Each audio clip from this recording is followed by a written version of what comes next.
Many Canadians consider this weekend the first long weekend of the summer.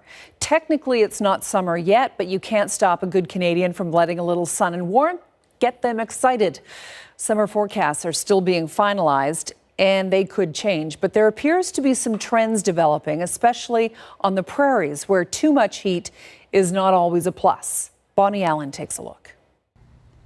An early warm snap meant an early explosion of ticks in Saskatchewan.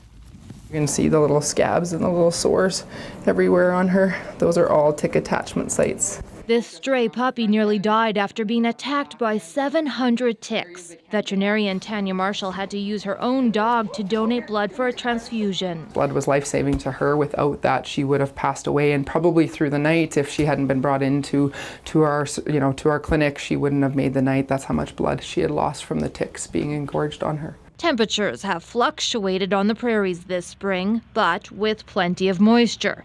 So the wildfire season is off to a slow start. Both Alberta and Saskatchewan are reporting fewer fires than normal, about half of what they usually see. This spring we've received a lot more rain, we've had a lot more moisture. Compared to the same time last year, we had about 500 wildfires. This year we're just over 200. But things could turn quickly come summer. The weather forecasting company AccuWeather predicts July and August will be hot and dry across the prairies, elevating the fire risk, particularly in northern parts of Alberta and BC. It's also calling for a warm west coast, severe storms in Ontario, and cool, wet weather in the Atlantic provinces.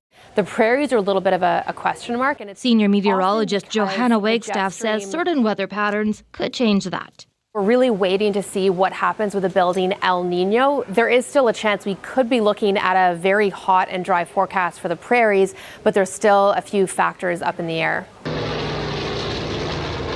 We prepare our aircraft and our crews and our equipment so that we're prepared to tackle whatever fire season puts in front of us, whether that's a few fires, whether there's lots of fires, whether they're big fires or small fires. Generally, long-range forecasts suggest most of Canada can expect a warmer than normal summer.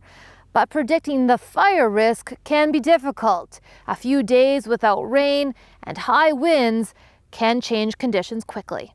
Bonnie Allen, CBC News, near Regina.